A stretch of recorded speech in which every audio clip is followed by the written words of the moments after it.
Hi friends. இந்த உலகத்துல மனுஷங்க மட்டும் கிடையாதுங்க. உலகத்துல உள்ள ஒவ்வொரு உயிரினமுமே கால சூழ்நிலைக்கு ஏற்ப தன்னை தானே மாத்திக்குது. அந்த மாதிரி மாத்தினா மட்டும்தான் இந்த உலகத்துல நம்ம உயிர் வாழ முடியும் அப்படின்றதுதான் இயற்கையோட விதி. அதுக்கு யாருமே மீறி போக முடியாது. இதே மாதிரிதான் மனுஷங்க நிறைய விஷயத்துல இப்ப இயற்கையான விதிக்கு மாறி மாறி நம்ம புது டெக்னாலஜி எல்லாம் வந்திருக்குன்றதுனால போறோம். நிறைய இதனால உடல் பாதிப்பு, அது மட்டும் இல்லாம உயிரிழப்பு எல்லாமே அதிகமா தான் ஆகிட்டு இருக்கு. ஆனா நம்மளுக்கு நிறைய விஷயம் உலகத்துல தெரியாம இருக்கும். தெரிஞ்சவங்க யாராவது சொல்லும்போது ப்ராப்பரா அதை படிச்சு அதை பத்தின நாலேஜ் உள்ளவங்க அதை தெளிவா சொல்லும்போது அதை நம்ம ஃபாலோ பண்றதுன்றது நம்ம வாழ்க்கைக்கு ரொம்ப நல்லது. அதுக்கு அடுத்து நம்மளோட வழித்தோன்றர்களான அடுத்த ஜெனரேஷனுக்கும் அது ரொம்ப நல்ல விஷயமா இருக்கும். நிறைய விஷயம் நம்ம உலகத்துல மாறி இருக்கு. மனுஷங்க நிறைய விஷயத்த மாறி இருக்காங்க. சொல்லும்போது நம்ம எல்லாம் அந்த காலத்துல குகையில வாழும்போது வெளிச்சம் இருக்கும்போது தான் நம்ம வெளியில வருவோம், நம்மளோட வேலைகள்லாம் செய்வோம், சாப்பிடுறது எல்லா விஷயமுமே இருக்கும். இருட்டு ஆனதுக்கு அப்புறம் குகையில போய் எல்லாருமே படுத்துருவோம். இதுதான் நேச்சுரலா நம்ம செஞ்சுக்கிட்டு இருந்தது. ஆனா இப்ப நிறைய மனுஷனுக்கு ஆறறிவு இருந்து நிறைய விஷயம் புது புது கண்டுபிடிப்புகள்லாம் கண்டுபிடிச்சு தன்னைத்தானே முன்னேற்றி வரும்போது அதுல அட்வான்டேஜும் இருக்கு, டிஸ்அட்வான்டேஜும் இருக்கு. ஆனா நிறைய நம்ம இப்ப ஃபாலோ பண்ணிக்கிட்டு இருக்கிறது நிறைய டிஸ்அட்வான்டேஜ் தான் இருக்கு. ஏன்னா நிறைய புது புது வியாதியா இருக்கட்டும், மனுஷங்களுக்கு நிறைய பிரச்சனைகள் வரதா இருக்கட்டும், சமுதாயத்துல எல்லாமே அதுக்கு காரணம் இதுவா தான் இருக்கு. அதே மாதிரி பேரண்ட்ஸுமே நிறைய பேரு ரொம்ப லேட் நைட்ல தான் தூங்குறாங்க மொபைல் எல்லாம் பார்த்துட்டு. அதனால நம்ம தூங்குறது இல்லை அப்படின்னும் போது குழந்தைங்களும் தூங்குறது கிடையாது. நம்ம கூடயே சேர்ந்து டிவி பார்ப்பாங்க. அப்படி இல்லைன்னா நம்ம ஒரு மொபைல் பார்ப்போம், நம்ம கூட சேர்ந்து மொபைல் பார்ப்பாங்க. அப்படி இல்லை அவங்களுக்கு செப்பரேட்டா இப்போ எல்லாம் ஆன்லைன் கிளாஸ் அது இதுன்னு சொல்றதுனால மொபைல் வாங்கி கொடுத்துட்றோம் நம்மள. அந்த மாதிரி இருக்கும்போது அவங்களும் மொபைல் வாங்க சொல்லி அவங்களுக்கே தனியா மொபைல் இருக்கு. அந்த மொபைலை அவங்க பார்த்துக்கிட்டு இருப்பாங்க. ஆனா நிறைய ஹார்மோன் நைட்ல நம்ம ஆழ்ந்த தூக்கத்துல அதுவும் நல்ல இருட்டுல இருக்கும்போது தான் அதெல்லாம் சுரக்குதுன்னு சொல்றாங்க. ஆனா நிறைய பேர் பாத்தீங்கன்னா டூம் லைட் போட்டுக்குவாங்க. அதையும் முடிஞ்ச அளவுக்கு அவாய்ட் பண்ணிட்டு சின்ன குழந்தையில இருந்தே லைட் எல்லாம் போடாம அவங்கள இருட்டுல தூங்குறதுக்கு பழக்கிட்டோம்னா ரொம்ப நல்லது. அதே மாதிரி சிலருக்கு பாத்தீங்கன்னா ஒரு சின்ன சத்தம் கேட்டா கூட முழிச்சிருவாங்க. ஏன்னா அவங்களுக்கு ரொம்ப ஆழ்ந்த தூக்கமா இருக்காது. ஆழ்ந்த தூக்கம் சொல்லுவாங்க. எங்க அம்மா எல்லாம் நான்லாம் தூங்குனேன்னா சொல்லுவாங்க, இவளுக்கு பக்கத்துல ஒரு ஏரோப்ளைனே எரிஞ்சு கீழே விழுந்தாலும் இவன் எந்திரிக்கவே மாட்டான் அப்படின்னு. தூக்கம் இந்த மாதிரி நல்லா ஆழ்ந்த தூக்கமா இருக்கணும். அப்பதான் நம்ம உடல் ஆரோக்கியத்துக்கு நல்லது. அதே மாதிரி குழந்தைங்களுக்கு ப்ராப்பரா தூங்குறதுக்கு நம்ம கைட் பண்ணும்போது அவங்களோட ஹெல்த் ரொம்ப நல்லா இருக்கும்னு சொல்றாங்க. அதெல்லாம் முன்னாடி எனக்கு தெரியாதுங்க. ஆனா இப்ப அதெல்லாம் நான் ஃபாலோ பண்றேன். அதே மாதிரி சாப்பிட்றதும் ஒரு 7 மணி இல்ல மேக்சிமம் 8 மணி அதுக்குள்ள நீங்க சாப்பிட்ருங்கன்னு சொல்லிடுறாங்க. முன்னாடி நான் ஒரு 8:30 9 மணிக்கு கூட நாங்க சாப்பிடுவோம். ஆனா எங்க வீட்டுக்காரோட ஃபேமிலி, எங்க அத்தைங்க எல்லாம், எங்க மாமியார் அவங்க ஃபேமிலில எல்லாம் பாத்தீங்கன்னா ஒரு 7 மணி 7:30க்கெல்லாம் சாப்பிட்டுருவாங்கங்க. செஞ்சு நல்லா சூடா செஞ்சு, அதுவும் பாத்தீங்கன்னா காலையில ஒரு குழம்பு, மத்தியானம் ஒரு குழம்பு, நைட்டு ஒரு குழம்பு, இந்த மாதிரி ஃப்ரெஷ்ஷா அப்போதைக்கு வச்சுதான் சாப்பிடுவாங்க. நான் சொல்லுவேன் இப்படி சாப்பிட்றாங்க, கேஸ் எல்லாம் என்ன ஆகுது அப்படின்னு நானே நினைச்சிருக்கேன். எங்க வீட்டுக்கார்ட்ட கூட நான் சொல்லியிருக்கேங்க. ஆனா இப்ப அந்த மாதிரி சாப்பிட்றதா நல்லதுன்றாங்க. நீங்க கேஸ் போறத பார்த்து மிச்சம் பண்றத பாத்தீங்கன்னு வச்சுக்கோங்க, உங்களுக்கு ஹெல்த் போயிடும். அதனால உங்களுக்கு எது தேவையோ அதை அப்போதைக்கப்ப செஞ்சு சாப்பிட்டுக்கோங்க. இல்லையா இப்ப மத்தியானம் செஞ்சது கொஞ்சம் மிஞ்சி இருக்கு, நைட்டு சாப்பிட்டுக்கோங்க போதும். அடுத்த நாள் இருக்க மாதிரி தயவு செய்து எதுவுமே வச்சு சாப்பிட்றத அவாய்ட் பண்ணிடுங்க. நைட்ல மொபைல் பார்க்கும்போது பாத்தீங்கன்னா கண்ணு நம்மளுக்கு நிறைய பவரா வெளிச்சம் நம்மளுக்கு பட்டுக்கிட்டே இருக்கும்போது கண் பார்வையும் இப்ப எல்லாத்துக்கும் குறையுது அப்படின்ற மாதிரி சொல்றாங்க. அதனால நிறைய இதனால நம்மளுக்கு பாதகம் தாங்க இருக்கு. நீங்களுமே சீக்கிரமா படுத்து தூங்குனீங்கன்னா குழந்தைங்களா இருக்கிறதுல இருந்தே நீங்க அந்த மாதிரி பழக்கிட்டீங்கன்னு வச்சுக்கோங்களேன், அவங்களும் அந்த மாதிரி பழகிடுவாங்க. இப்ப என் பிள்ளைங்க எல்லாம் பாத்தீங்கன்னா மொபைல்ல எங்க வீட்டுக்காரரு பிடிங்கி வச்சிருவாருங்க. ஒரு 9:30 10 மணி தான். 10 மணிக்கு மேல ரொம்ப ரேரு. எங்க வீட்டுல ஏதாவது வெளியில பேசணும், எங்க அக்கா ஒருத்தவங்க ஃபாரின்ல இருக்காங்க, அவங்க எதுவும் பேசினாங்கன்னா கொஞ்சம் டைம் ஏன்னா அவங்களுக்கு ஏர்லியரா இருக்கும், நம்மளுக்கு கொஞ்சம் லேட் நைட்டா இருக்கும். அந்த மாதிரி ஏதாவது முக்கியமான விஷயம் பேசினா மட்டும் மொபைல் நாங்க யூஸ் பண்ணுவோமே தவிர மற்றபடி ஒரு 9:30 10 மணிக்கெல்லாம் க்ளோஸ் பண்ணிட்டு எல்லாருமே படுக்க ஆரம்பிச்சிருவோம். அந்த மாதிரி எங்க வீட்டுக்கார் வந்து திட்டுவாரு, என்னையும் திட்டுவாரு. நம்ம திட்டும் போது வந்து பாத்தீங்கன்னா நம்ம குழந்தைங்களுக்கு முன்னாடி அதை எதிர்த்து பேசுறோம்னு வச்சுக்கோங்களேன். நான் பார்ப்பேன், நான் இது முக்கியமானது பாக்குறேன், போறேன், வர்றேன் நம்ம பேசும்போது பாத்தீங்கன்னா அது குழந்தைங்களுக்கு ரொம்ப அட்வான்டேஜ் ஆயிடும். அதுங்க அதை அட்வான்டேஜா யூஸ் பண்ணிக்கிட்டு திருப்பி திருப்பி அவங்களும் அந்த மாதிரி பண்ண ஆரம்பிப்பாங்க, பேச ஆரம்பிப்பாங்க. அதனால எங்க வீட்டுக்காரர் சொன்னாருன்னா எல்லாரோடதையும் பிடிங்கி வைக்கிறாருன்னா என் மொபைலையும் சேர்த்துதான் வாங்கி வைப்பாரு. அப்போ நம்ம பாட்டுக்கு பேசாம லைட் ஆஃப் பண்ணிட்டு எல்லாரும் கப்சுப்புன்னு ஒரு 9:30 10 மணிக்கெல்லாம் படுத்துறது. ஒரு எக்ஸாம் டைமிங்ல நம்ம வந்து சொல்றோமா, அது ஓகே தான். மற்ற நேரத்துல எல்லாம் மேக்சிமம் வந்து நம்ம அந்த மாதிரி மொபைல் எல்லாம் வாங்கி வச்சுட்டு கொஞ்சம் சீக்கிரமா படுக்கணும். லைட்டை ஃபுல்லா ஆஃப் பண்ணிட்டு நல்லா கும் இருட்டுல படுத்து தூங்கணும். அந்த மாதிரி தூங்கணும்னாலே நல்லது. அப்படி உங்களுக்கு தூக்கம் வரல, எங்க தூக்கம் சரியாதான் இருக்க மாட்டேங்குது அப்படின்னா, கசகசா இருக்குல்ல, அதை வந்து கொஞ்சமா ஊற வச்சுட்டு நல்லா அதை பேஸ்டா அரைச்சிட்டு நைட்டு பால் குடிக்கிற போது அந்த பால்ல கொஞ்சமா இதை கலந்து நீங்க கொடுத்தீங்கன்னா நல்ல தூக்கம் வருங்க. அதே மாதிரி ஜாதிக்காய் சொல்லுவாங்க, அதுவுமே வந்து குழந்தைங்களுக்கு முன்னாடி எல்லாம் உரசி கொடுப்பாங்க.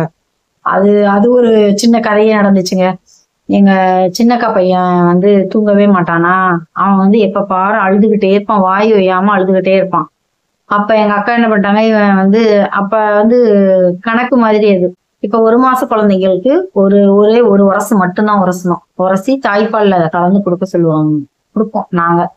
அந்த மாதிரி அது என்ன பண்ணிச்சு, ஒரு 2 வருஷம் உரசி கொடுத்துருச்சுங்க எங்க அக்கா. கொடுத்துட்டா அந்த பையன் வந்து காலையில கொடுத்தா தூங்குறான் தூங்குறான், அப்படி ஒரு தூக்கம் தூங்குறாங்க. தட்டினா கூட எழுப்பவே இல்லை. எங்க அக்காவுக்கு பயம் வந்துச்சு, என்னடா இவன் இப்படி தூங்கிட்டே இருக்கான், குழந்தைங்க அழுவுங்க, அதுக்கப்புறம் பால் கேட்குங்க, எதுவுமே இல்லைன்னு.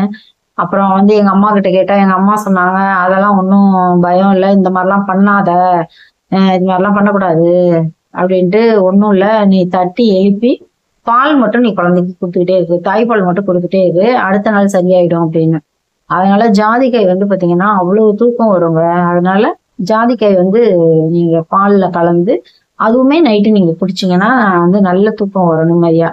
அப்படி உங்களுக்கு தூக்கம் வரல அப்படின்ற மாதிரி இருந்ததுன்னா நைட்டு நல்ல சுடுதண்ணி வந்து ஓரளவுக்கு மிதமான ரொம்ப அதுவும் நான் சொல்லணும்னு நினைச்சேங்க, மிதமான சுடுதண்ணி வச்சு குளிக்க சொல்றது வந்து உடம்புக்கு வந்து எந்த ஒரு அலுப்பு அந்த மாதிரிலாம் இல்லாம ஒரு மாதிரி நல்லா இருக்கும், ஃப்ரெஷ்ஷா இருக்கும். அந்த தூங்கும்போது அந்த வலி எல்லாம் இல்லாம ஒரு மாதிரி நல்லா இதமா இருக்க மாதிரி இருக்கும். சுடுதண்ணியில குளிக்கிறது எங்களுக்கு தெரிஞ்சவங்க அங்க ரிலேஷன் ஒருத்தவங்க நல்லா கொதிக்க அவங்க குளிச்சுட்டு வெளியில வந்தாங்கனால அப்படியே ஆவி பறக்கும். அந்த மாதிரி இருந்துச்சுன்னு வச்சுக்கோங்களேன், அவங்களுக்கு சீக்கிரமா நரம்பு தளர்ச்சி வந்துரும்னு சொல்றாங்க. அது வந்து சொல்லும் போதே சொல்லுவாங்க, கை பொறுக்கிற சூடு அப்படின்னாங்க. நம்ம கையை உள்ள வந்து ஃபுல்லா அந்த பாத்திரத்துக்குள்ள வச்சோம்னா உங்களுக்கு வந்து சூடு வந்து நல்லா நீங்க 10 நிமிஷம் வச்சிருந்தீங்கனாலும் அந்த சூடு அவங்க கை வந்து தாங்கணும். அந்த அளவுக்கு தான் உங்களுக்கு சூடு இருக்கணும். குளிக்கிற சூடு வந்து பக்குவம், நம்ம தண்ணி கலந்து குளிக்கிறோம்ல அந்த பக்குவம் வந்து அந்த அளவுக்கு தான் இருக்கணும். அதுக்கு மேல இருந்தாலும் உங்களுக்கு வந்து நல்லது. கை பொறுக்கிற அளவுக்கு சூடு வச்சு நம்ம தண்ணி கலந்து குளிக்கிறது தான் நல்லது. எங்க வீட்டுல எல்லாருமே அப்படிதான் குளிப்போம். ஆனா எங்க மாமியார் வீட்டுல வந்து நல்லாவே கொஞ்சம் சுடவே குளிப்பாங்க. அந்த மாதிரி குளிக்கும் போது நான் சொல்லுவேன், எப்பா சாமி என்னடா தோலே வளர்ந்து வெளியில வந்துடும் போல இருக்கு அப்படின்னு. ஆனா அந்த மாதிரி குளிக்காதீங்க, கொஞ்சம் இதமான தண்ணி வச்சு குளிச்சுட்டு நீங்க தூங்குனீங்கன்னா தூக்கம் நல்லா வரும் உங்களுக்கு. அதே மாதிரி ஃபேமிலியில எல்லாம் ஒன்னா சேர்ந்து பாட்டு பாடுறது, டான்ஸ் ஆடுறது, அது ஏதாவது உங்களுக்கு முடிஞ்சிச்சுன்னா செஞ்சு பாருங்களேன், ரொம்ப சூப்பரா இருக்கும், நல்லா சந்தோஷமா இருக்கும், ஹாப்பியா இருக்குங்க. என் பிள்ளைங்களுக்கு பாத்தீங்கன்னா நான் வந்து இந்த 80s 90s அந்த மாதிரி உள்ள மெலடி சாங்ஸா பாட்டு போட்டு தூங்க வைப்பேன். அதுல வந்து டைமரை வந்து செட் பண்ணிடுவேன். செட் பண்ணிட்டு தூங்க வச்சேன்னா ஒரு 1 hour கழிச்சு அதுவாகவே பாட்டு வந்து ஆஃப் ஆயிடும். அந்த மாதிரி தூங்க வைக்கும்போது பாத்தீங்கன்னா எனக்கு தூக்கம் வரலமான்னு சொல்லுவாங்க. அந்த பாட்டை கேளு, பாட்டோட வந்து வார்த்தையா கேளு, நீ அந்த வார்த்தையை கேட்க கேட்க உனக்கு வந்து அதை உன்னிச்சு கேட்க கேட்க தூக்கம் வரும், இல்ல அது கூடயே சேர்ந்து பின்னாடி நீ பாடு அப்படின்னு சொல்லுவேன். அந்த மாதிரி பாத்தீங்கன்னா நிறைய பாட்டு என் பொண்ணு வந்து அவங்களுக்கு தமிழ் ஓரளவுக்கு தான் எழுத படிக்க தெரியும்னு வச்சுக்கோங்களேன். இப்ப எல்லாம் பாத்தீங்கன்னா நல்லா கூட சேர்ந்து என்னோடய சேர்ந்து பாட்டு பாடுறாங்க. எனக்கு பாட்டு பாடுறது ரொம்ப பிடிக்கும், பாட்டு பாடுறது பிடிக்கும். ஆனா வந்து நல்லா பாடுவேன்லாம் சொல்ல முடியாதுங்க. ஏதோ வந்து யாரு கேட்க போறா, வீட்டுக்குள்ள கத்துனா வெளியில உள்ளவங்க தலையில தட்டிட்டு போனா போயிட்டு போறாங்க அப்படின்னு அதை பத்திலாம் கேர் பண்ண மாட்டேன். நான் பாட்டுக்கு பாடிட்டு இருப்பேன். யாரு வந்து என்ன சொன்னா என்ன அப்படின்னு எனக்கு தெரிஞ்ச வரி சில நேரத்துல ராகம்லாம் வந்து சொல்ல முடியாது, கேட்க முடியாத மாதிரிதான் இருக்கும். இருந்தாலும் பாடுவேன். கூட சேர்ந்து என் பொண்ணும் பாடுவோம், என் பையன் பாடுவான். எனக்கு ஆச்சரியமா இருக்கும், டேய் இந்த வார்த்தையெல்லாம் தெரியுதா? அப்ப வந்து வார்த்தை சில நேரத்துல அவங்க வந்து தப்பா புரிஞ்சுக்குவாங்க, மாத்தி பாடுவாங்க ஒரு சில வார்த்தையெல்லாம். அப்ப வந்து இப்படி பாடக்கூடாது, இது வந்து இதுதான் சரியான வார்த்தை அப்படிலாம் சொல்லுவேன். சொல்லிட்டு எல்லாமே கோரஸா சேர்ந்து பாடுவோம். அதுக்கப்புறம் நாங்களே சொல்லி சிரிச்சுக்குவோம். யாராவது ரோட்ல போனாங்கன்னா, இது என்னடா இந்த கூட்டம் இந்த கத்திக்கிட்டு கிடக்குறாங்க, என்ன ஆச்சுன்னு தெரியல, இதுங்களுக்கு பைத்தியம் கீத்தியம் பிடிச்சிச்சா அப்படின்னு எதுவும் நினைச்சிட்டு போவாங்க. நாங்களே சொல்லி சிரிச்சுக்குவோம். அதே மாதிரிதான் எங்க பொண்ணு சூப்பரா டான்ஸ் ஆடுவாங்க. நிறைய வீடியோ வந்து நான் அதுல அப்லோட் பண்ணியிருப்பேன் பாருங்க, ஷார்ட்ஸ்ல. எங்க பையனும் சரி பொண்ணும் சரி சூப்பரா டான்ஸ் ஆடுவாங்க. அது வந்து அவங்களாம் சும்மா டிவியில பார்த்து அந்த மாதிரி கத்துக்கிட்டதுதாங்க, தானா கத்துக்கிட்டதுதான். அந்த மாதிரி ஆடும்போது ஏதாவது 1-2 ஸ்டெப் தெரிஞ்சிச்சுன்னா நாங்களும் போட்டு ஆடுவோம். அது வந்து அவ்வளோ நல்லா இருக்கும். அதே மாதிரி பாட தெரியுமா, பாடுங்க. ஆட தெரியுமா, பாட்டை போட்டு நல்லா ஜாலியா டான்ஸ் ஆடுங்க. வந்து இருக்கிறது ஒரு லைஃப். அது வந்து ரொம்ப ஸ்ட்ரெஸ் ஆக்கிக்காம நீங்க வந்து உங்களுக்கு என்ன பிடிக்குமோ அதை நீங்க செய்யுங்க. ஹஸ்பண்டும் ஒய்ஃபை அது மாதிரி அலோவ் பண்ணுங்க, ஒய்ஃபும் வந்து ஹஸ்பண்ட் அந்த மாதிரி அலோவ் பண்ணுங்க. ஏன்னா வந்து அந்த மாதிரி இருக்கும்போது கொஞ்சம் ஸ்ட்ரெஸ் வந்து உங்களுக்கு கம்மியாகி ஒரு மாதிரி ஃபீல் வந்து அந்த நல்லா இருக்கும். ஏன்னா எனக்கு தெரிஞ்சு பார்த்தீங்கன்னா, இப்போ நான் ஒரு பியூட்டிஷியன் ஃபங்க்ஷன் போயிருந்தேங்க. அங்கே பார்த்தீங்கன்னா இவங்கெல்லாம் ஆடுவாங்களா ஏன் அப்படின்ற மாதிரி நான் நிறைய பேர் பேசியிருக்கேன். அவங்க கூட எல்லாம் பர்சனலாலாம் எனக்கு கான்டாக்ட் இருக்கு, பேசியிருக்கேன். அப்பெல்லாம் பார்த்தீங்கன்னா அவ்வளோதான் பேசுவாங்க போவாங்க. இவங்கெல்லாம் வந்து டான்ஸ் ஆடுவாங்களா அப்படின்னு யோசிச்சிருக்கேன். நிறைய பேருக்கு வந்து பாத்தீங்கன்னா டான்ஸ் கூட சரியான ஸ்டெப் எல்லாம் வரலங்க, ஆனாலும் அவங்க ஆடினாங்க. எனக்கு அது பார்க்கும்போது ஆச்சரியமாவும் இருந்துச்சு, அவ்வளோ சந்தோஷமாவும் இருந்துச்சு. அவங்க வந்து அது வந்து ஒரு வெக்கப்படல, ஆடணும் அப்படின்ற ஒரு எண்ணம் இருக்கு, ஆடுறாங்க. அவங்களுக்கு வந்து அது வந்து ஒரு ஸ்ட்ரெஸ் பஸ்டர்ன்னு சொல்லுவாங்கல்ல, அந்த மாதிரி அவங்களுக்கு வந்து ஒரு பெரிய ரிலீஃபா இருக்க மாதிரி இருக்கு. அவங்களோட ப்ரெஷர்ல இருந்து நிறைய கமிட்மெண்ட், நிறைய பிரச்சனை, அதெல்லாம் மறந்து ஒரு நாள் வந்து அவ்வளோ ஒரு சூப்பரா டான்ஸ் ஆடி கோரஸா ஏதாவது பிடிச்சிச்சுன்னா பாட்டு பாடி அவ்வளோ ஜாலியா என்ஜாய் பண்ணாங்க. அப்ப அவங்க சொல்லுவாங்க, வருஷம் வருஷம் நான் வந்து இந்த ஃபங்க்ஷனுக்கு மேக்சிமம் வர்றதுக்கு ட்ரை பண்ணுவேங்க, நானும் வந்துடுவேன். ஏன்னா இது மாதிரி நிறைய ஃப்ரெண்ட்ஸை நம்ம மீட் பண்ணலாம், பேசலாம். வந்து யாருமே நம்மள கேள்வி கேட்க மாட்டாங்க, யாரும் நம்மள வந்து தேவையில்லாம பேடா கமெண்ட் பண்ண மாட்டாங்க. அங்க எல்லாம் லேடிஸ் தான் இருப்பாங்க. அப்படி இல்லைன்னா அவங்க வீட்டுக்காரவங்க யாராவது 1-2 பேர் கூட்டிட்டு வந்திருப்பாங்க. அப்படின்னும் போது தன்னை மறந்து அவங்க வந்து அவ்வளோ சூப்பரா வந்து பாட்டு பாடுறாங்க, டான்ஸ் ஆடுறாங்க. ஸ்டேஜ்லயுமே பெர்ஃபார்ம் பண்றதுக்கு அவ்வளோ யாருமே வந்து சலிக்கவே இல்லைன்னு வச்சுக்கோங்களேன். அவ்வளோ சூப்பரா எல்லாமே பண்றாங்க. அப்ப வந்து உண்மையாலுமே நிறைய பேருக்கு அவங்களுக்குள்ள இவ்வளோ திறமை இருக்கா அப்படின்னு ஒரே ஆச்சரியமா இருந்துச்சு. எனக்கு தெரிஞ்சு ஒரு சிலர் இப்ப எங்க ஃப்ரெண்ட்ஸே வந்து ஏதாவது பண்ணோம்னா டான்ஸ் எல்லாம் ஆட மாட்டாங்க, ரொம்ப வெக்கப்படுவாங்க. நான் சொல்லுவேன், யாரு என்ன கேட்க போறாங்க, நம்ம ஜாலியா நம்மளா டான்ஸ் ஆடுறதுதான், பாட்டு பாடுறது, நம்ம பாடுறதுதான் பாட்டு பாட வேண்டிதான் அப்படின்னு. என்னோட ஃப்ரெண்ட் ஒருத்தவங்களுக்கு, அவங்களுக்கு வந்து ராகம்லாம் அவ்வளவு சரியா வராதுங்க, ஆனா பாடணும்னு அவ்வளவு ஆசை இருக்கு. ஏன்னா அந்த பாட்டோட வரி எல்லாம் ஞாபகம் வச்சிருப்பாங்க, அந்த அர்த்தத்தெல்லாம் அவ்வளவு ரசிப்பாங்க. பட் ஆனா எல்லாருக்குமே வந்து ஃபீல் மாதிரி பாட முடியுமாங்க? இருந்தாலும் உங்களுக்கு பாட ஆசை இருக்கா, பாட வேண்டிதான், யாரு என்ன சொல்ல போறாங்க? அந்த மாதிரி நிறைய விஷயத்த நம்ம ரிலாக்ஸ் பண்ணிக்கணும் லைஃப்ல. நிறைய பிரச்சனையை ஏத்திக்க கூடாது மண்டையில.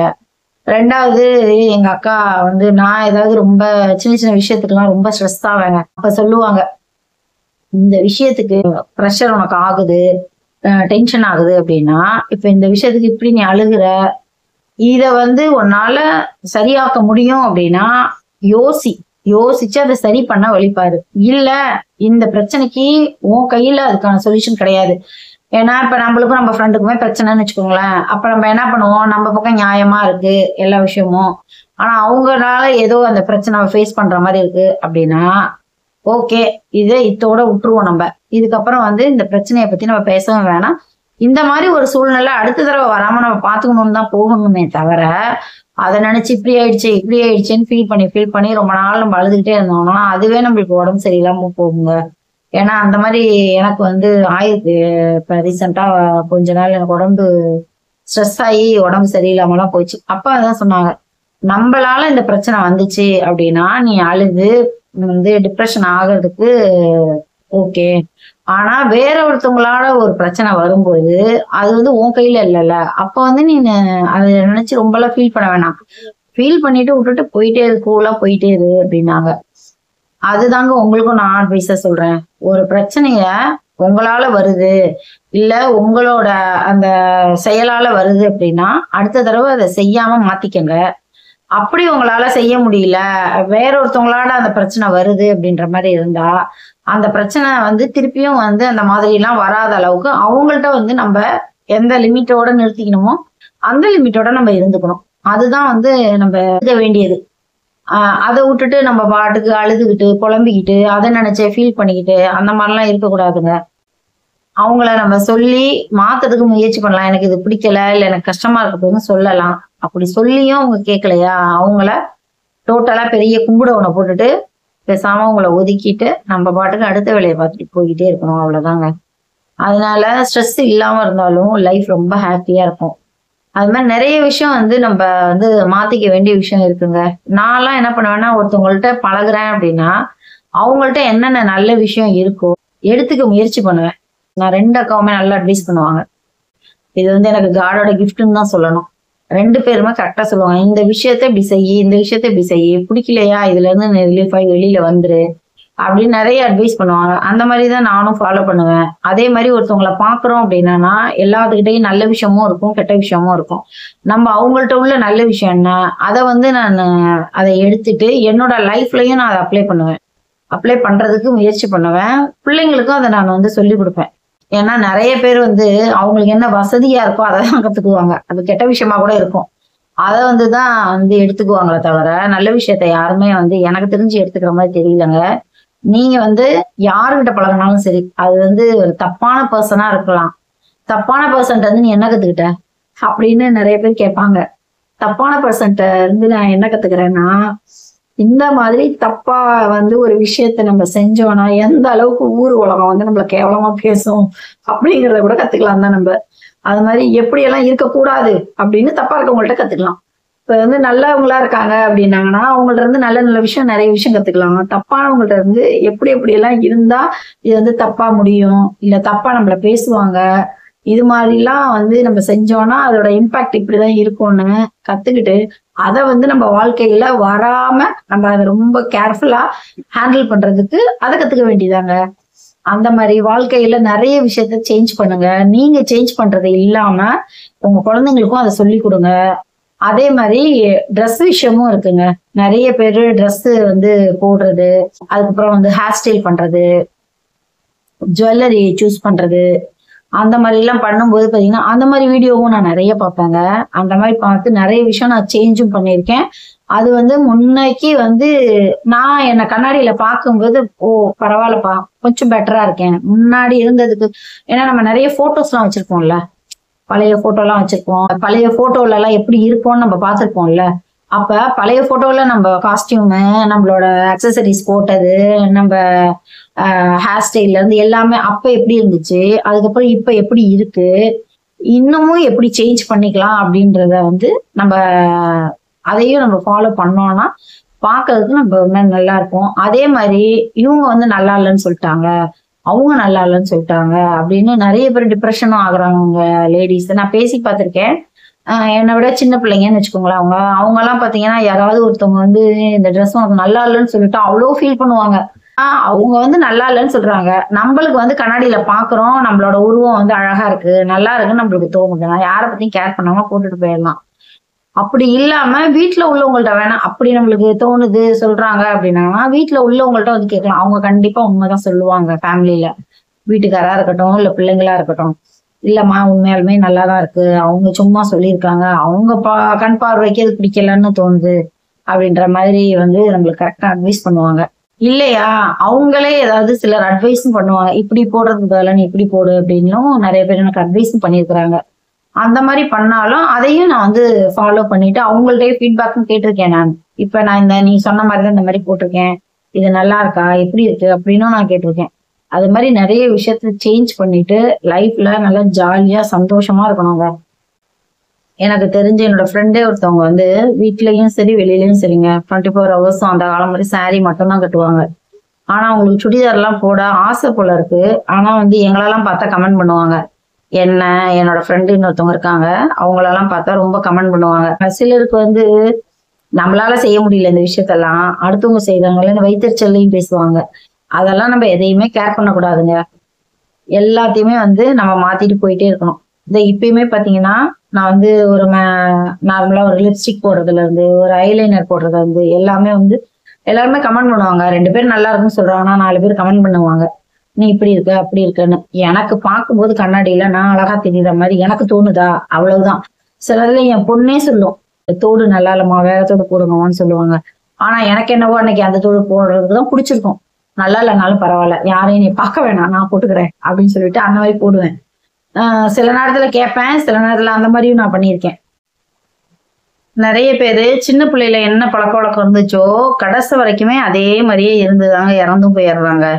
ஆனா என்ன பொறுத்தவரைக்கும் நான் என்ன நினைக்கிறேன்னா, சின்ன பிள்ளையில இருந்து ஒரு மனுஷன் நம்ம சாவறதுக்குள்ள நம்மளால எந்தெந்த விஷயம்லாம் மாத்திக்க முடியும்? நம்மளோட ஹஸ்பண்டா இருக்கட்டும், இல்ல அம்மா, அப்பாவா இருக்கட்டும், கூட பிறந்தவங்களா இருக்கட்டும். அவங்கள்ட்டலாம் எந்தெந்த விஷயம் வந்து சொல்றாங்க, பிடிக்காத விஷயமா இருக்குன்னு நினைக்கிறாங்களோ, அதெல்லாம் மேக்ஸிமம் நம்ம மாத்தறதுக்கு முயற்சி பண்ணணும். மாத்திக்கிட்டா ரொம்ப நல்ல விஷயமா இருக்கும். ஏன்னா வந்து நெறைய நம்மளுக்கு வந்து அதனால உறவுகள் வந்து அதிகமா கிடைக்கும். ஆனா நெறைய பேருக்கு அத வந்து ஒரு தப்புன்னு சொன்னாங்கன்னா, அத அக்செப்ட் பண்ணிக்கவே மாட்டாங்க. அக்செப்ட் பண்ணிக்கிறது நம்ப இந்த மாதிரி இருக்கோமா? அப்படின்றத அவங்க வந்து ஏத்துக்கவே மாட்டாங்க. ஆனா எதுவா இருந்தாலும் அத நம்ம ஏத்துக்கணும். ஏன்னா, ஒரு 4, 5 பேர்ட்ட கேட்கும்போது, அந்த விஷயம் ஆமான்னு ஒருத்தவங்க சொல்றாங்கன்னா, அது கண்டிப்பா உண்மையானதா தான் இருக்கும். அத நம்ம மாத்திக்கிறதுல தப்பே இல்ல. இல்லனாலும் மாத்திக்க முயற்சினாலும் செய்யணும்ல. அதே மாரி தான் எங்க வீட்ல. இப்ப எங்க வீட்லயுமே எங்க பொண்ணு, இல்ல என் பையன், எங்க வீட்டுக்காரு 3 பேருமே ஒரு விஷயம் சொல்லுவாங்க. இந்த விஷயம்லாம் நீ மாத்திக்கோன்னு. ஏதாவது ஒரு விஷயம் பார்த்தீங்கன்னா, 3 பேருமே சேமா சொல்லுவாங்க. அப்பதான் நம்மளுக்கு தோணும், ஓ! எல்லாத்துக்கும் இதே மாரி தான் தோணுது போல இருக்கு. அப்ப நம்ம செய்றது வந்து இத மாத்திக்கிட்டோம்னா, நம்மளுக்கு இன்னும் நல்லதா இருக்கும் அப்படின்ற மாரி மாத்திக்குவோம். நெறைய விஷயம் நம்ம தெரியாமயே பண்ணுவோங்க. அது நம்மளுக்கே தெரியாது நம்ம தப்பு பண்றோன்றது. நம்ம எல்லாமே சரியா பண்றோம்னு தான் எல்லாருக்குமே தோணும். ஆனா, யாருமே இந்த உலகத்துல சரியானவங்க கிடையாது. அவங்க சரியானவங்களா தன்னை மாத்திக்கிட்டு போறதுல தான் அவங்க இன்னும் நல்லவங்க, இன்னும் ரொம்ப நல்ல கேரக்டரோட இவங்க இருக்காங்க அப்படின்ற அந்த ஒரு பேரை வந்து நம்ம வாங்க முடியும். எல்லாத்துக்கிட்டயுமே சகஜமா பழகவும் முடியும். ஒரு நல்ல ஃப்ரெண்ட்ஷிப் நெறைய கிடைக்கிறதுக்கான வாய்ப்பும் அதிகமா இருக்கு. அதே மாரி ஃப்ரெண்ட்ஷிப்பையும் மிஸ் பண்ணிடாதீங்க. நம்மளுக்கு எவ்ளோ டிப்ரஷனா இருந்தாலும் போனாலும், ஒரு 2, 3 பேர்ட்டனாவது நம்ம பெர்சனலா எல்லா விஷயத்தையும் சொல்லணும், ஷேர் பண்ணணும். அந்த மாரி ஒரு ஃப்ரெண்ட்ஷிப் மெயின்டெயின் பண்ணுங்க.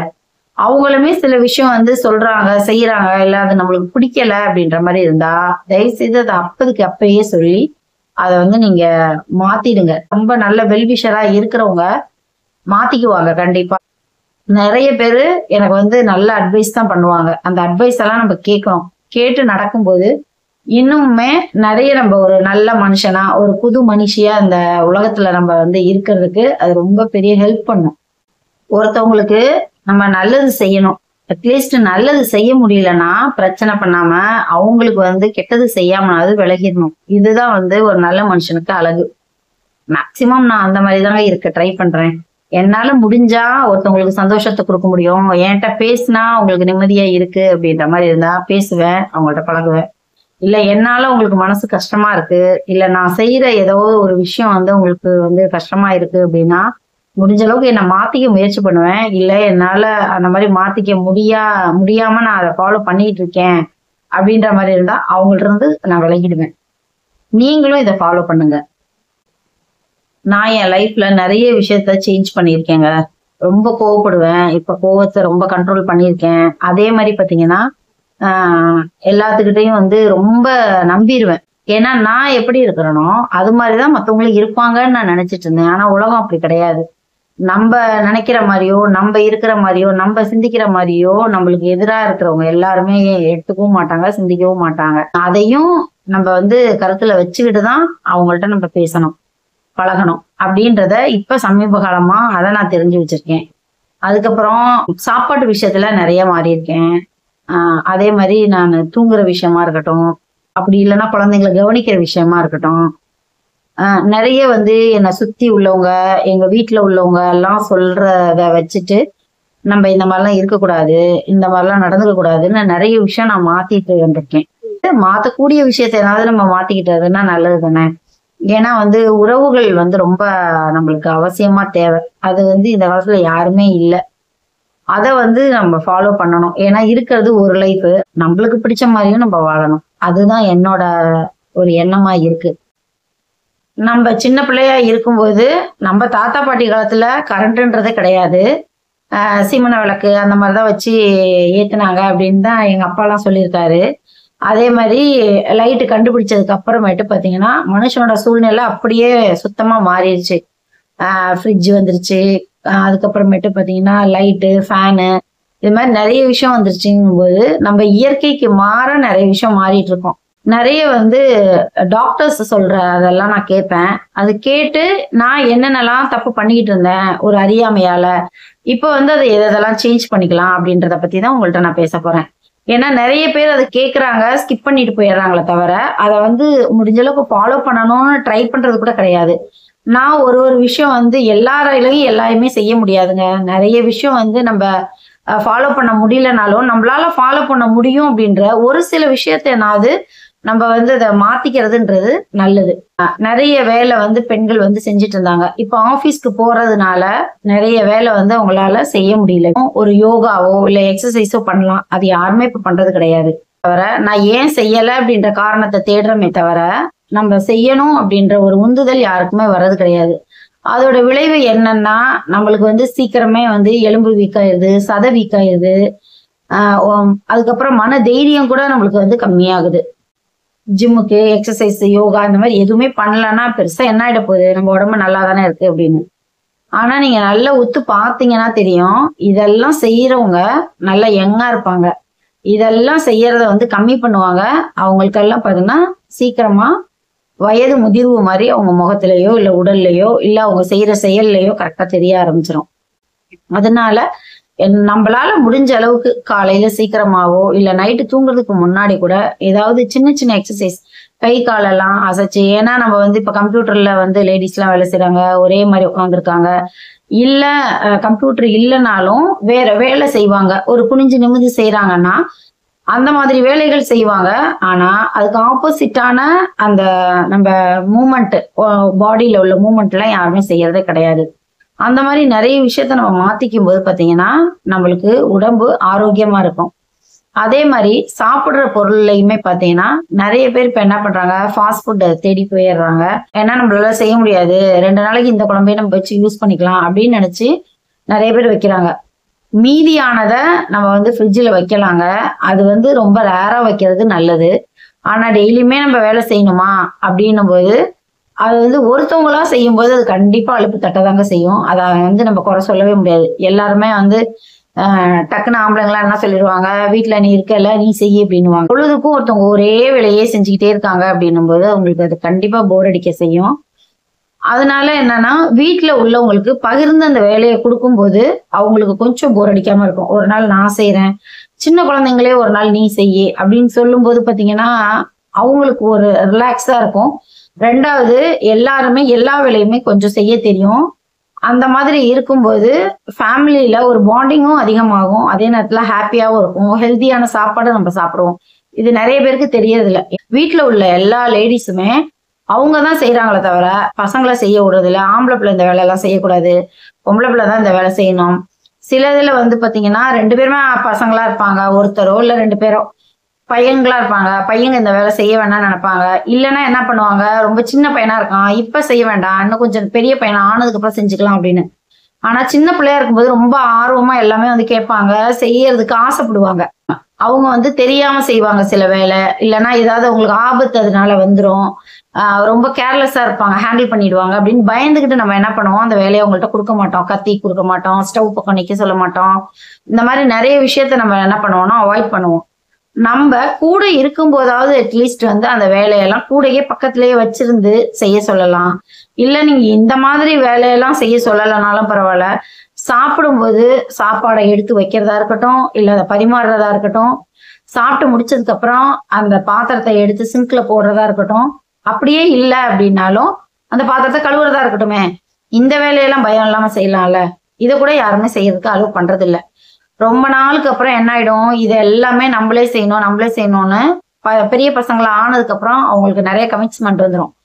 வீட்டுல உள்ள கணவரா இருந்தாலும் சரி, அவங்களுக்கு நிறைய விஷயம் வந்து இவங்களே செஞ்சிடறாங்களேன்னும் போது அந்த மாதிரி வந்து அவங்களுக்கு ஃப்ரீயா கிடைக்கிற நேரத்தை வேற ஒரு விஷயத்துக்கு ஸ்பெண்ட் பண்ண ஆரம்பிச்சிருவாங்க. அப்ப நம்ம வந்து நம்மளுக்கு முடியல, வாங்க எனக்கு இந்த வேலை செஞ்சு கொடுங்க அப்படின்னு நம்ம பசங்கள்கிட்ட சொல்லும் போதும் சரி, நம்ம வீட்டுக்கார்ட்ட சொல்லும் போதும் சரி, கோவப்படுவாங்க, கடுப்படிப்பாங்க.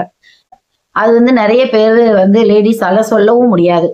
ஏன்னா வந்து இத்தனை வருஷம் அவங்களே செஞ்சுட்டாங்க அப்படின்னும் போது, ஏன் இவ்வளோ நாள் செஞ்ச உனக்கு இதை செய்ய முடியாதான்றதுதான் மத்தவங்களோட மனசுக்கு தோணும் ஃபேமிலியில.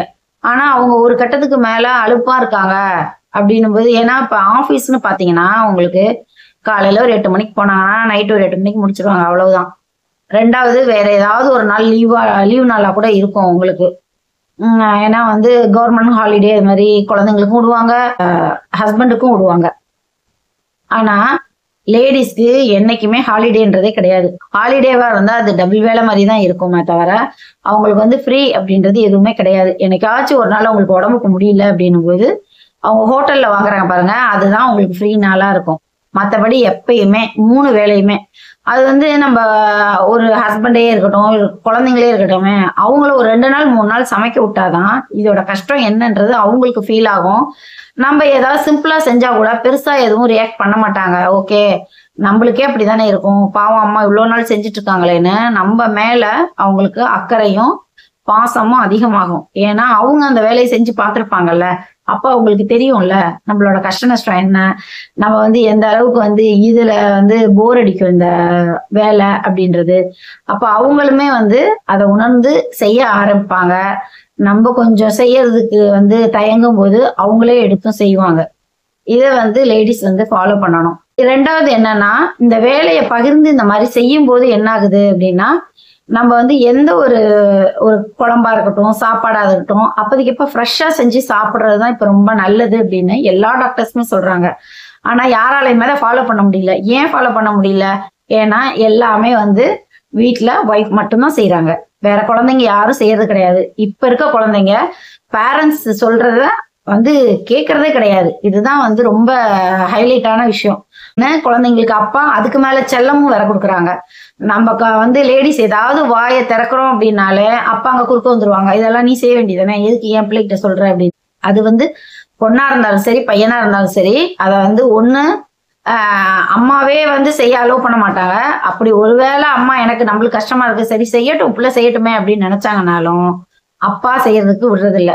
2 பேருமே அதை அண்டர்ஸ்டாண்ட் பண்ணணும், 2 பேருமே புரிஞ்சுக்கணும். ஃபர்ஸ்ட் ஹஸ்பண்டும் கிச்சன்ல ஒய்ஃபுக்கு ஹெல்ப் பண்ண ஆரம்பிக்கணும். எனக்கு தெரிஞ்சுங்க நிறைய ஃபேமிலியில ஒரு சாப்பாடு எடுத்து வைக்கிறது கூட ஒய்ஃப் தான் எடுத்து வைக்கணும்ன்றது எல்லா வீட்லயுமே இருக்கு. இல்லைனாலும் செஞ்சுட்டு அவங்க ஏதாவது வந்து யாராவது ஒரு இம்பார்ட்டன்டான கால் இருக்கும், ஃபோன் பேசிட்டு இருப்பாங்க, இல்ல வேற ஏதாவது ஒரு வேலை செஞ்சுட்டு இருப்பாங்க, சாப்பாடு நீ தான் வந்து போட்டு தரணும்ன்ற ஹஸ்பண்டும் நிறைய பேர் இருக்கிறாங்க இன்னுமே.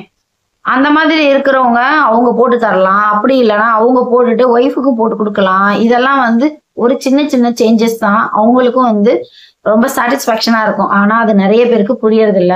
இதனாலேயே மனக்கசப்பு நிறையவும் வந்து ஃபேமிலிக்குள்ள வருது. எங்க வீட்டுல எல்லாம் பாத்தீங்கன்னா காலையில நான் எந்த வேலை செஞ்சாலும் நார்மலா எல்லாருமே, எங்க வீட்டுல டீ காஃபி குடிக்கிற பழக்கமே கிடையாதுங்க. முன்னாடி இருந்தது, கல்யாணத்துக்கு முன்னாடி நான் குடிக்க மாட்டேன். கல்யாணம் ஆனதுக்கு அப்புறம் எங்க வீட்டுக்காரு அந்த பிளாக் டீன்னு சொல்லுவாங்கல்ல, அது மட்டும் குடிச்சிட்டு இருந்தாரு. இப்ப அதுவுமே அவாய்ட் பண்ணிட்டாங்க. சுடுதண்ணி குடிக்கிறது, அப்படி இல்லைன்னா அதுல திரிபலா பொடி அந்த மாதிரி ஏதாவது போட்டு குடிக்கிறது. நீங்க என்னோட ஷார்ட்ஸ் எதுவும் என்ன ஃபாலோ பண்ணியிருந்தீங்கனாலோ, என்னோட சேனல்ல நீங்க வந்து சப்ஸ்கிரைப் பண்ணியிருந்தீங்கனாலோ உங்களுக்கு தெரிஞ்சிருக்கும். தண்ணியை வந்து நார்மலா குடிக்க மாட்டேன். ஏதாவது ஒரு பூவோ ஒரு இலையோ அதை நம்ம போட்டு அதோட கொஞ்சம் டிகாஷன் வந்து இறங்கி அது நம்ம குடிக்கும் போது பாத்தீங்கன்னா உடம்புக்கு அவ்வளவு ஹெல்த் பெனிஃபிட் எல்லாம் நிறைய இருக்குன்னு சொல்றதுனால அந்த மாதிரி நான் செய்யறேன். அந்த மாதிரி நம்ம செய்யும் போது பாத்தீங்கன்னா நான் வந்து காலையில எல்லா வேலையும் செய்யறேன். ஆனா எனக்கு வந்து தண்ணி குடுக்கறது நானா எடுத்து குடிக்க மாட்டேங்க, எங்க குழந்தைங்களோ இல்ல எங்க ஹஸ்பண்டோ தான் அதை கொடுக்கணும். அதை வந்து நான் சொல்லுவேன், சொல்லல அதை வந்து செய்யல இல்ல மறந்துட்டாங்கனாலும் அதுக்கு ரொம்ப கோவிச்சுக்குவேன் நான். நிறைய விஷயத்துக்கு வந்து பெரிய பெரிய விஷயம்லாம் வந்து பினான்சியலாலாம் வந்து ஹஸ்பண்ட் ஒய்ஃப்லாம் நிறைய பிரச்சனைகள்லாம் வர்றதுக்கான சான்ஸ் இருக்கு. ஃபேமிலி இஷ்யூஸால நிறைய பிரச்சனை வர்றதுக்கான சான்சஸ் இருக்கு. அதுக்கெல்லாம் கூட புரிஞ்சுக்குவேன், நான் புரிஞ்சுக்குவேன், அதே மாதிரி அவரும் புரிஞ்சுக்குவாரு. ரொம்ப பிரச்சனை எல்லாம் பெரிய அளவுல எங்களுக்கு வந்தது கிடையாது. ஆனா இந்த மாதிரி சின்ன சின்ன ஒரு விஷயத்துக்கெல்லாம் நான் ரொம்ப கோவிச்சுக்குவேன். ரொம்ப வந்து ஃபீல் பண்ணுவேன். எங்க வீட்டுக்கார்ட்ட அதை நான் சொல்லவும் செய்வேன். அதுக்காக 1 நாள் 2 நாள் சண்டையும் போட்டிருக்கேன்னா பாத்துக்கோங்களேன். ஏன்னா இதெல்லாம் நம்ம வந்து செய்ய ஆரம்பிக்கும் போது நம்ம அவங்களுக்கு கேர் பண்றோம்ல, அப்ப அதே மாதிரி அவங்களும் நம்மளுக்கு சில விஷயம் கேர் பண்ணணும் அப்படின்ற மாதிரி அவங்களுக்கு தோணணும். எதுவா இருந்தாலும் நீ தான் செய்யணும் அப்படின்ற மாதிரி இருந்தா ஒரு கட்டத்துக்கு மேல என்னடா வாழ்க்கை அப்படின்ற மாதிரி ஆயிடும். அதுக்கப்புறம் வந்து பாத்தீங்கன்னா நம்மளால செய்ய முடியாத சூழ்நிலை வரும்போது நம்மள ரொம்ப ஈஸியா ஒதுக்கி தள்ளிட்டு உதறிட்டு போயிட்டே இருப்பாங்க. ஃபேமிலியில உள்ள மெம்பர்ஸே சொல்றேன். அது குழந்தைங்களா இருந்தாலும் சரி, ஹஸ்பண்டா இருந்தாலும் சரி, ஒரு கட்டத்துக்கு மேல அவங்களுக்கு வந்து இவங்க யூஸ் பண்ற வரைக்கும் வந்து அவங்க வேலை எல்லாம் வாங்கிக்குவாங்க, பாசமா இருப்பாங்க, நம்ம மேல கேரிங்கா இருப்பாங்க. அது நம்மளுக்கு செய்ய முடியாத ஒரு சூழ்நிலை வரும்போதோ இல்ல உடல் உபாதைகள் வரும்போதோ அவங்களுக்கு நம்ம மேல வந்து வெறுப்பும் கோபமும் தான் அதிகமாகும். அவங்களுக்கு வந்து ஐயோ பாவமே இவளால செய்ய முடியலேன்னு யாருமே நினைக்கவே மாட்டாங்க.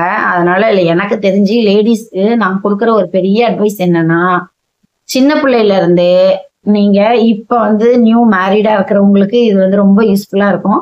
அதே மாதிரி சின்ன சின்ன குழந்தைங்க கை குழந்தைங்க வச்சிருக்கவங்களுக்கும் இது ரொம்ப யூஸ்ஃபுல்லான வீடியோவா இருக்கும்னு நினைக்கிறேன். இப்பையில இருந்தே தயவு செய்து குழந்தைங்களையும் சரி ஹஸ்பண்டையும் சரி சின்ன சின்ன வேலை செய்ய சொல்லிருங்க. ஆனா இப்ப வந்து நிறைய இப்ப புதுசா கல்யாணம் ஆன பிள்ளைங்க எனக்கு சமைக்க தெரியாது, எனக்கு எந்த வேலையுமே செய்ய தெரியாது அப்படின்றத அவ்வளோ ஒரு பெருமையா வேற சொல்லிக்கிறாங்க. அப்படியும் இருக்கக்கூடாதுங்க. அது ரொம்ப தப்பான விஷயம். எல்லா விஷயத்தையும் இல்ல எல்லா வேலைகளையும் எல்லாருமே பகிர்ந்து ஷேர் பண்ணி செஞ்சாங்கன்னா அவ்வளோ ஒரு சந்தோஷமா இருக்கும். நானுமே நினைச்சுக்கிட்டு இருந்தேன். கூடிய சீக்கிரம் வந்து அந்த மாதிரி ஒரு வீடியோ நான் அப்லோட் பண்றேன் பாருங்களேன். எங்க வீட்டுல நான் கிச்சனுக்குள்ள போனேன்னா நான் ஏதாவது ஒரு விஷயம் நான் செஞ்சுட்டு இருக்கேன்னா பக்கத்துல எங்க வீட்டுக்காரு ஏதாவது ஒரு வேலை செஞ்சுட்டு இருப்பாரு, கூட வந்து ஹெல்ப் பண்ணுவாரு. வேற பெரிய வேலை எல்லாம் ஒண்ணும் கிடையாதுங்க, எல்லாமே நான் செய்வேன். ஃப்ரிட்ஜு பின்னாடி திரும்பினா எனக்கு ஃப்ரிட்ஜு இருக்கு, அதுல இருந்து எடுத்து போடுறது வந்து எனக்கு பெரிய விஷயமே கிடையாது. ஆனா அந்த வேலையை எங்க வீட்டுக்கார்ட்ட வந்து நான் சொல்லுவேன், அதை செய்யணும்னு எதிர்பார்ப்பேன். ஏன்னா நம்ம ஒருத்தரே கிச்சனுக்குள்ள இருந்துகிட்டு நம்ம தனியா வேலை செய்யும்போது எவ்வளவு போரிங்கா இருக்கும். அது அவங்கள ஒரு 2 நாள் செய்ய விட்டு பாருங்களேன், அப்ப தெரியும் அதோட கஷ்ட நஷ்டம் என்னன்றது. ஆனா அதுவே வந்து நம்ம ஒரு வேலை செய்யும் போது கூட வீட்டுக்காரும் இருக்காங்க, அந்த வேலையை வந்து அவங்களும் நம்ம கூட வந்து ஒரு பகிர்ந்து செய்யறாங்க, கூட நிக்கிறாங்க, நம்ம ஏதாவது வீட்டு விஷயத்த பத்தி பேசுவோம், ஏதாவது இதை பத்தி ஜோக்கு ஏதாவது சொல்லுவோம். அப்ப வந்து நேரம் போறதே தெரியாது, நம்ம வேலை செய்யற அலுப்பும் தெரியவே தெரியாது. அதே மாதிரிதான் குழந்தைங்களும் நிறைய விஷயம் பாத்தீங்கன்னா அவங்களும் கூட வந்து செய்வாங்க. நம்மளுக்கு வந்து ஜாலியா இருக்கும். அதெல்லாம் வந்து அனுபவிச்சு ஃபீல் பண்ணி பார்த்தவங்களுக்கு தாங்க தெரியும். எனக்கு தெரிஞ்சு நிறைய ஃபேமிலியில பசங்க யாருமே வீட்டுல கிச்சனுக்குள்ள போய் வேலை பாக்குறதா சரித்திரமே கிடையாது. இதுல இன்னொரு பிரச்சனை என்னன்னா, வேலை செய்யாமையே வளர்த்துருவாங்க. ஆனா வந்து அவங்களுக்கு மேரேஜ் ஆனோன்னா அங்க போய் வேலை செஞ்சாங்கன்னா அதையும் நம்மளால தாங்கிக்கவும் முடியாது.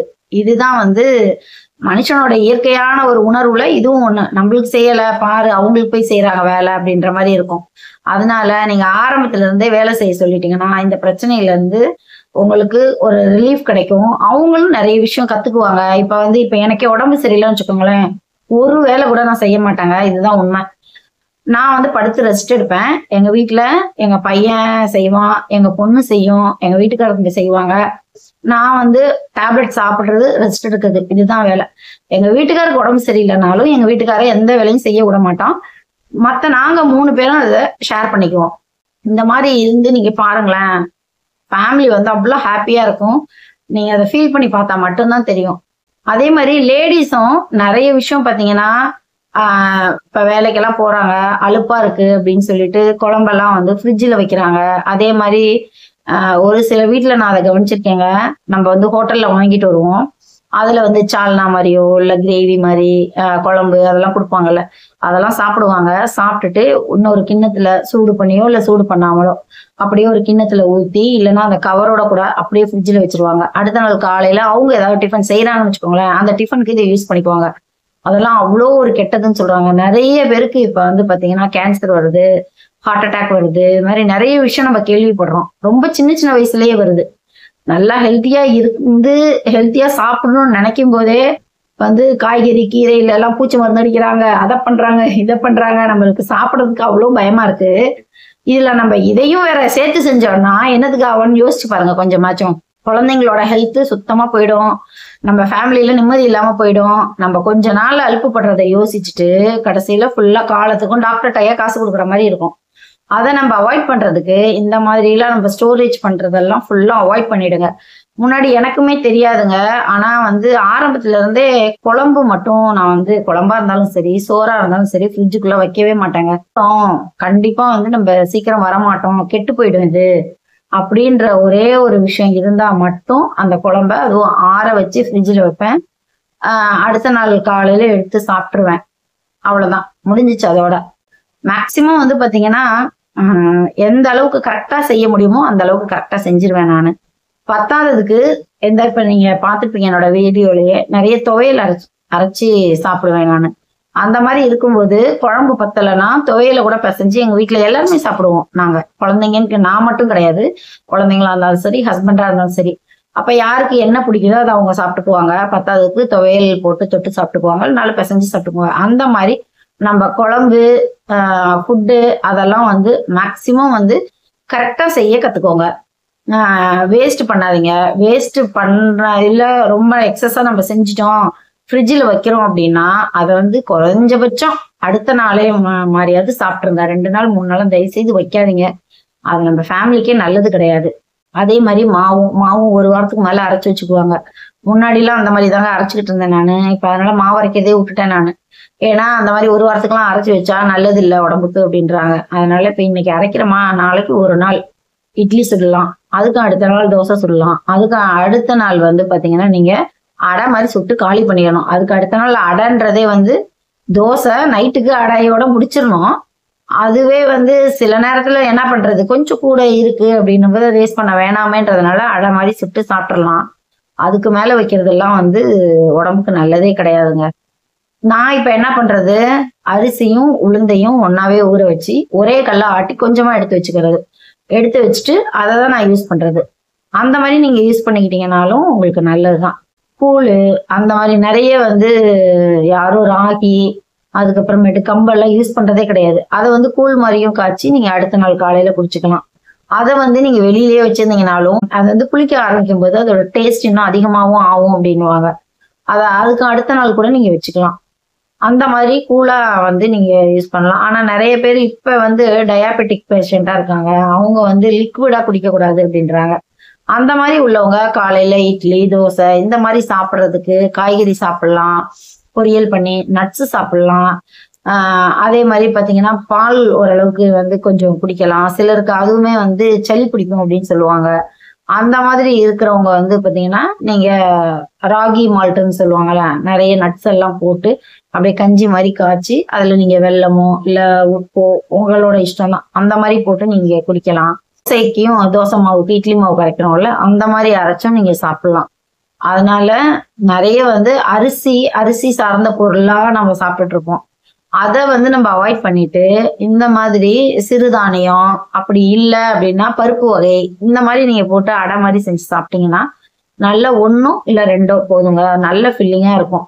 நீங்க நைட் ஆட்டி வச்சிட்டீங்கன்னா சும்மா மிக்சியில போட்டீங்கன்னா கூட போதுங்க. சும்மா எல்லாத்துலயும் பாத்தீங்கன்னா ஒரு 2 ஸ்பூனுன்னு வச்சுக்கோங்களேன், டேபிள் ஸ்பூன் மாதிரி 2 போட்டீங்கன்னாலே அதுவே வந்து வந்துடும். நீங்க போட்டீங்கன்னா ஆளுக்கு 1 தோசை 2 தோசை அதுவே சாப்பிட முடியாது. நல்ல ஃபில்லிங்காகவும் இருக்கும். அதே நேரத்தில் உங்களுக்கு பசியும் சீக்கிரம் எடுக்காது. கண்டிப்பா பழம் சாப்பிடுங்க. பச்சை காய்கறி எந்த அளவுக்கு சாப்பிடணுமோ சாப்பிடுங்க. என்னோட ஃப்ரெண்டே வந்து ஃபோன் பண்ணி சொன்னாங்க, பச்சை காய்கறியில அப்படி சாப்பிட்றியே, இப்பதான் மருந்து அடிக்கிறாங்கன்னு சொல்றாங்க, நீ பாட்டுக்கு வந்து பச்சை இதெல்லாம் அப்படியே நீ சாப்பிட்றியே, அது வந்து கெமிக்கல் ஏதாவது அதுல ஒட்டியிருக்காதா, அது வந்து உனக்கு உடம்புக்கு ஒத்துக்காம போகாதா அப்படின்னு கேட்டாங்க. அதுதான் வந்து நான் ஒரு வீடியோவே போட்டிருக்கேங்க. பழம் எல்லாம் வாங்கணும்னாலும் சரி, திராட்சை பழம் அப்படி இல்லை அப்படின்னா உங்களுக்கு காய்கறியா இருந்தாலும் நல்ல உப்பு தண்ணியை வந்து உப்பு லைட்டா வந்து நம்ம பொறுக்கிற அளவுக்கு சூடு, அதுல வந்து உப்பு கல் உப்பு போட்டுருங்க. கல் உப்பு போட்டு நல்லா கலக்கிட்டு எந்த காயா இருந்தாலும் சரி பழமா இருந்தாலும் சரி அதுல ஒரு 5 நிமிஷம் ஊற போட்டுருங்க. ஓரளவுக்கு உப்புக்கு வந்து விஷத்தன்மையை நீக்கிற அந்த பண்பு இருக்கு அப்படின்ற மாதிரி சொல்றாங்க. அதனால நான் அதையும் இப்ப வந்து ஃபாலோ பண்ண ஆரம்பிச்சிருக்கேன். அதே மாதிரி முக்கியமான விஷயங்க, லேடிஸ் கவனிக்க வேண்டிய இன்னொரு விஷயம் என்னன்னா, பிளேட்டு அந்த இதெல்லாம் வாஷ் பண்றதுக்கு வந்து இப்ப வந்து ஸ்க்ரப்பர் மாதிரி விற்கிறாங்க. அது வந்து ஒண்ணு வச்சிருப்பாங்க, அதுல விளக்குவாங்க. அத நிறைய பேர் வந்து பாத்தீங்கன்னா அதை கழுவிட்டு நல்லா புழிஞ்சிட்டு அதை வைக்கிறது கிடையாது. அந்த நம்ம சின்ன ட்ரே மாதிரி வச்சிருப்போம்ல, அதுல அப்படியே விளக்குவாங்க, அப்படியே அதை எடுத்து வச்சிருவாங்க. அதை கழுவ கூட மாட்டாங்க. அதுல உள்ள சாப்பாட்டு துணுக்கெல்லாம் அப்படியே இருக்கும். அது திருப்பியும் நம்மளுக்கு வந்து பங்கஸ் மாதிரி இல்ல ஏதாவது வந்து தேவையில்லாம கிருமி தொற்று தான் வரும். அதை நல்லா வந்து கழுவிட்டு ஒரு தடவையும் நீங்க ஒரு தடவை வந்து சோப்போ அந்த மாதிரி தொட்டுட்டீங்கன்னா அதை எடுத்து ஃபுல்லா வந்து அந்த நுரை வர வரைக்கும் உள்ள பாத்திரத்தெல்லாம் வந்து விளக்கிடுங்க. விளக்கிட்டு திருப்பியும் அதை நல்லா புழிஞ்சிட்டு தண்ணியில அலசி புழிஞ்சிட்டு அடுத்த தடவை சோப்பை தொடும்போது அதை நீங்க தொட்டு நீங்க திருப்பியும் வந்து மற்ற பாத்திரத்தை விளக்குறதுக்கு யூஸ் பண்ணுங்க. அதே மாதிரி அதுல அந்த சோப்போட அந்த வலுவழுப்பு தன்மை இல்லை அப்படின்னும் போது திருப்பி அதை கழுவிட்டு அதுக்கப்புறமா சோப்புல தொடுங்க. நிறைய பேர் என்ன பண்ணுவாங்க, விளக்கிட்டே இருப்பாங்க, அதுக்கப்புறமா அந்த சோப்போட அந்த வலுவழுப்பு தன்மை இல்லைன்னா திருப்பி டக்குன்னு அப்படியே தொடுவாங்க, அடுத்த பாத்திரத்தை விளக்குவாங்க. அந்த மாதிரி இது பண்ணீங்கன்னா நிறைய வந்து நம்மளுக்கே தெரியாம நிறைய கிருமி அதுலயும் வருங்க. நிறைய பேருக்கு அது தெரியாது. நான் வந்து அடுப்பெரிப்பேங்க. அடுப்பெரிக்கிறதுனால பாத்தீங்கன்னா லீவு நாள் இல்லை எனக்கு டைம் கிடைக்கும் போது இல்லை சாயந்தரத்துக்கு மேல வீட்டுல வந்து நாங்க ஃபேமிலியா இருக்கும்போது எல்லாருமே வந்து அடுப்புல செஞ்சு சாப்பிடுறது எங்க ஃபேமிலியில உள்ள எல்லாருக்கும் ரொம்ப பிடிக்கும். எல்லாரும் ஒன்னா ரவுண்டா வந்து உட்காந்துருவோம். எங்க வீட்டுக்காரு அடுப்பு வந்து தள்ளி விடுவாரு, எங்க பையனுக்கு அடுப்பு தள்ளி விடுறதுன்னா ரொம்ப பிடிக்கும். அதே மாதிரி சமைக்கிறது எல்லாமே வந்து சேர்ந்து செய்வோம். அதுல சாம்பல் இருக்கு பாத்தீங்களா, அடுத்த நாள் அந்த சாம்பலை வந்து அந்த கறி துண்டெல்லாம் இல்லாம லைட்டா சலிச்சுட்டு சோப்பு நட்டுன்னு சொல்லுவாங்கல்ல, பூந்திக்காய், அது வந்து உங்களுக்கு பவுடராகவும் கிடைக்குது, இல்லைனாலும் அது காயாவுமே கிடைக்குது.